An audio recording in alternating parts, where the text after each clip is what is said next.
अस्मद्गुरुभ्यो नमः। श्रीमते रामानुजाय नमः। श्री श्री 1008 स्वामी जी श्री सीतारामाचार्य जी महाराज के दिव्य वचनामृत प्रवचन संग्रह भाग 16 से। भागवत धर्म का प्रचार करने वाले पर भगवान सबसे ज्यादा प्रसन्न होते हैं। वह भगवान का परम प्रिय होता है। उसे भगवान अपना दिव्य मंगल विग्रह ही कर देते हैं। शास्त्र तो एक चक्रव्यूह के समान है। चक्रव्यूह में घुसकर सुरक्षित प्राण बचाकर निकल आना सर्वथा असंभव है। ऐसे ही शास्त्रों में से यथार्थ सार निकालना भी अति कठिन है। शास्त्रों में तो कहीं पर कर्मवाद, कहीं पर ज्ञानवाद, कहीं पर उपासना भक्तिवाद, ऐसे अनेकों वाद के दुर्गम किले ही बने हुए हैं। चक्रों में 7 किले भेदन करने पड़ते हैं तो विजय प्राप्त होती है। उसी तरह शास्त्रों के कर्मवाद आदि कठिन मार्गों का त्याग करके भगवान की निर्हेतु कृपा का आश्रय ग्रहण कर लेगा।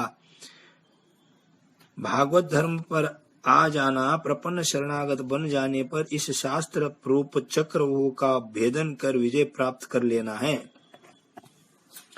हम सब शरणागत हैं, इस बात का हमें सदा ध्यान रखना चाहिए। भगवान ने कृपा करके शरणागतों के आदि मध्य और अंत में कल्याण करने की जिम्मेदारी अपने ऊपर ले ली है। प्रभु ने स्वयं अभय वचन दिया, मां सुच श्री मुख से कह दिए हैं। जय हो। हम शरणागत लोगों को अपने स्वरूपानुरूप कर्मों को करना चाहिए। फल भाग से हमें मतलब नहीं है। हम लोग अनादि से हैं। अनादि का मतलब यह कि जिसका कोई अर्थ नहीं लगा सकते कि हम इतने दिनों से संसार सागर में पड़े हैं। यदि हम एक जन्म का दुख भोगना हिसाब लगाकर समझें तो मुंह से खून की उल्टी होने लगे। जन्म मरण का बड़ा ही भयानक दुखदायी क्रम है। पुनरपि जननम पुनरपि मरणम श्लोक कहे। इस दुख से छूटने के उपाय शास्त्रों में बहुत से बताए हैं। श्रुति पुराण बहु युक्ति बताई, छूटे नहीं अधिक अधिक अरुझाई। चुंबक लोहे को खींच लेता है, ऐसे ही यह संसारिक माया मोह जीवों को पकड़े हुए हैं। उससे छूटने के लिए सुगम उपाय शरणागति है। सदगुरु के द्वारा अपने उद्धार के लिए भगवान की शरणागति की जाती है। भगवान ही संसार सागर से उद्धार कर सकते हैं। किसी बड़े देवता की शरणागति नहीं की जाती, क्योंकि देवी देवता माया से नहीं छुड़ा सकते।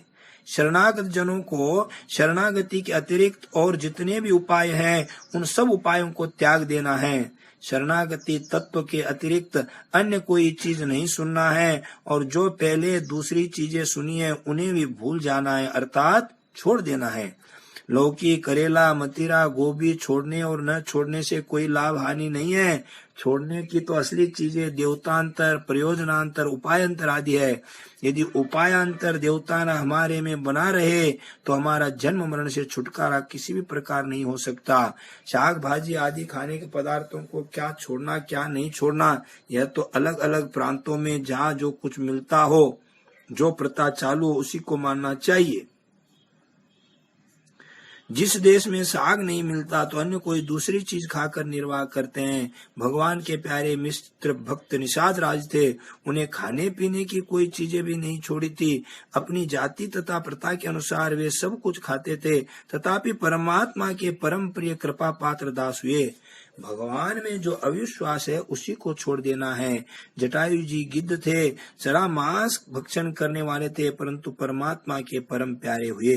गरुड़ जी सदा भगवान की सेवा में रहते हैं, परंतु उनका भोजन आहार तो सर्प का ही है। वे दूधाहारी फलाहारी नहीं है। भगवान में विश्वास कर लिया। श्री लक्ष्मीकांत के सिवा किसी दूसरे देव से मतलब नहीं। श्री लक्ष्मीपति की कृपा का ही अवलंबन ग्रहण कर लिया और सब अवलंबन छोड़ दिया, तथा श्रीपति की ही सेवा भजन पूजन निष्काम भाव से करना, इतना ही समझना है।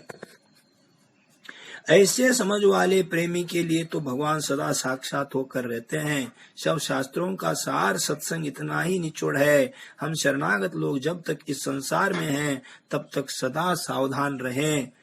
अपनी समझ और निष्ठा रूपी धन को विश्वास रूपी तिजोरी में संभाल कर रखें, क्योंकि यहाँ पर चारों तरफ से अनेकों प्रकार के चोर डाकू बदमाशों के द्वारा लूट लिए जाने का खतरा है।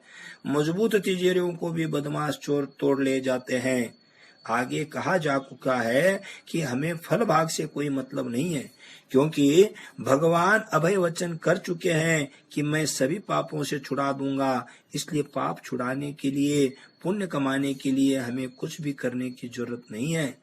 कोई भी छोटा वृक्ष पौधा है तो उसे बकरी आदि खा जाएंगे, परंतु उसी पौधे रूप वृक्ष को बड़ा वृक्ष बन जाने पर बकरी आदि नहीं खा सकते। उस वृक्ष में बलवान हाथी तक बांधा जा सकता है। हम शरणागत अपनी निष्ठा को बड़े वृक्ष के समान बनाकर रखें।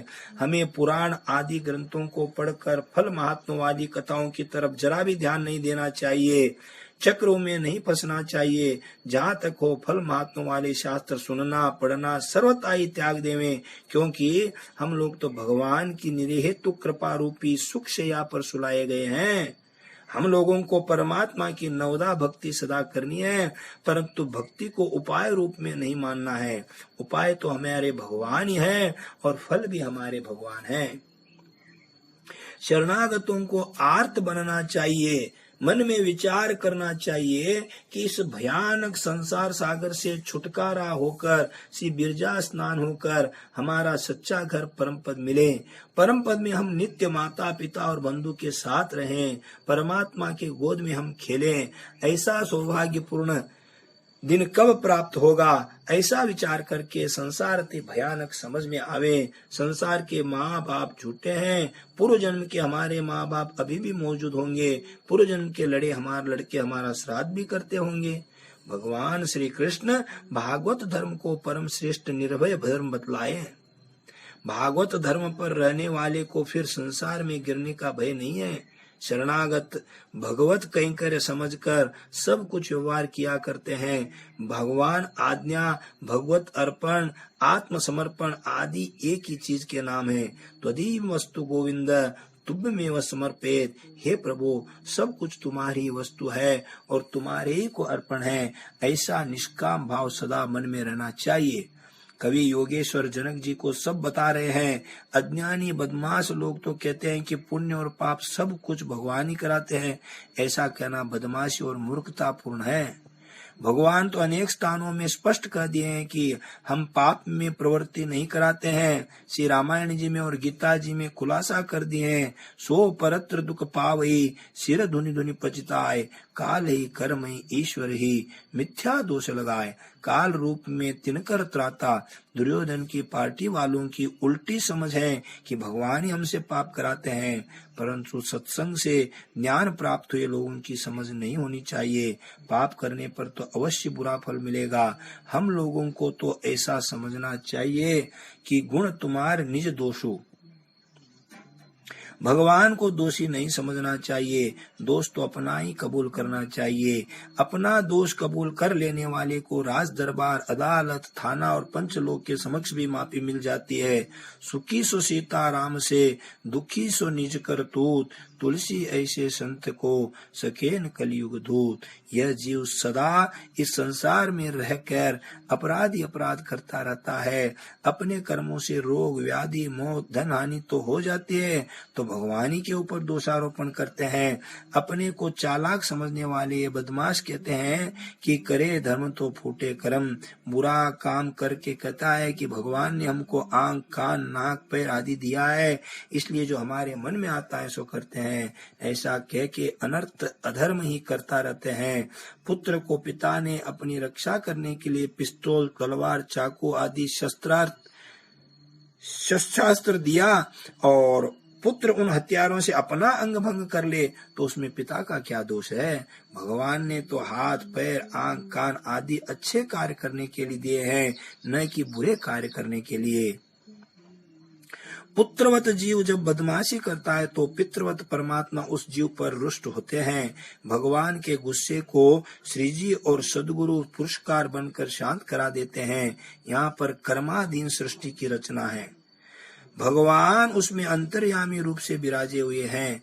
मंदिर घर में सेवा की सब सामग्री भी भरी रहती है।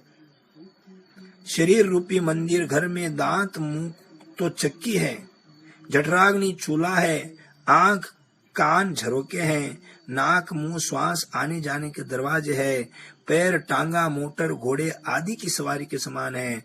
ममकार नहीं करना चाहिए। जो कुछ संध्या वंदन आदि कर्म करना वह सब भगवत अर्पण कर देना, यह कैसा दिव्य सरल ज्ञान है। भगवान देह रूपी मंदिर में आराम पावे ऐसी सेवा करे। भोजन हम नहीं करते हैं परंतु अंतर्यामी भगवान को करा रहे हैं, ऐसी दिव्य भावना रखें। जो कुछ भी करें वह सब भगवान को आराम पहुंचाने के लिए करें। अच्छे फूल और स्वादिष्ट फल बाजार में दिखाई पड़े तो भगवान के लिए प्रेम भाव से ले आवें तथा भगवान को अर्पण करें। शास्त्र मर्यादा के विरुद्ध किसी चीज का भगवान को भोग न लगावें या न अर्पण करें। सत्संग करके यह भी समझ लेना कि इस जीवात्मा के रक्षक माता पिता पालन करता और उद्धार करता एकमात्र लक्ष्मीपति हैं। दूसरे देवता इस जीव की कुछ भी भलाई नहीं कर सकते। यह प्रसंग कई बार कहा जा चुका है। रावण कुंभकर्ण आदि ब्रह्मा जी के नाती पोता थे। उन लोगों ने ब्रह्मा जी को भगवान मानकर तपस्या की, परंतु ये बड़े देव अपने बच्चों के साथ में भी धोखा किए। कुंभकर्ण की जीभ पर सरस्वती को बैठाकर अंट-संट वरदान मंगवा दिए। पीछे इस बात को समझकर कुंभकर्ण बहुत पछताया। ऐसी और भी कथाएं हैं। मतलब ब्रह्मा जीवों के उद्धार करता रक्षक नहीं है। ऐसी ही बुरी हालत इंद्रदेव की भी है। सब जीवों के साथ सदा छल किया करते हैं। शिव भी काल रूप भक्षक है। दुर्गा काली भी जीवों की रक्षिका नहीं है। देवी और जड़ भरत का प्रसंग कई बार कहा जा चुका है, इसलिए यह विस्तार नहीं करते हैं। देवी दुर्गा काली के सामने करोड़ों जीवों की और कहीं कहीं पर मनुष्य तक की हिंसा की जाती है। बताइए ऐसी देवी जीवों की रक्षिका उद्धार करता कैसे हो सकती है। श्रीमद् भागवत के 5वें स्कंद में देवी जी और जड़ भरत जी का प्रसंग लिया। रक्षक तो एकमात्र लक्ष्मीपति नारायण हो सकते हैं। योगेश्वर जनक जी से कह रहे हैं, जो भागवत धर्म पर आरूढ़ होता है उसे संसार की माया नहीं सताती। गर्भ से बाहर आने पर आज तक और आगे भी भगवान नारायण ही रक्षक हुए हैं और होंगे। ब्रह्मा इंद्र सूर्य चंद्र आदि सभी देव देवी पर संकट आता है, वे अपने पर आए हुए संकट को खुद दूर नहीं कर सकते हैं। भगवान लक्ष्मीपति को पुकारते हैं, तब भगवान ही सबकी रक्षा करते हैं। शिव जी को मारने के लिए भस्मासुर राक्षस चला तो शिव भयभीत होकर परमात्मा को याद किए, तब परमात्मा आकर शिव जी के प्राण बचाए और भस्मासुर को युक्ति से मरवा दिए। ब्रह्मा जी को भी कई राक्षसों ने समय पाकर मार डालना चाहा तो भगवान को पुकारे और भगवान ही आकर रक्षा किए। यदि कहें कि इस जीव के माता पिता भाई रक्षक हैं, पति रक्षक हैं, राजा रक्षक हैं, तो उनके भी रक्षकत्व का विचार करके देख लेवें। किंतु एक माता पिता रक्षक नहीं है। पिता हिरण्यकश्यप ने पुत्र प्रहलाद को मार डालना चाहा। माता कैकेयी ने राम जी को घर देश से निकाल वनवास दिया। माता ने ध्रुव जी को घर से निकाल दिया।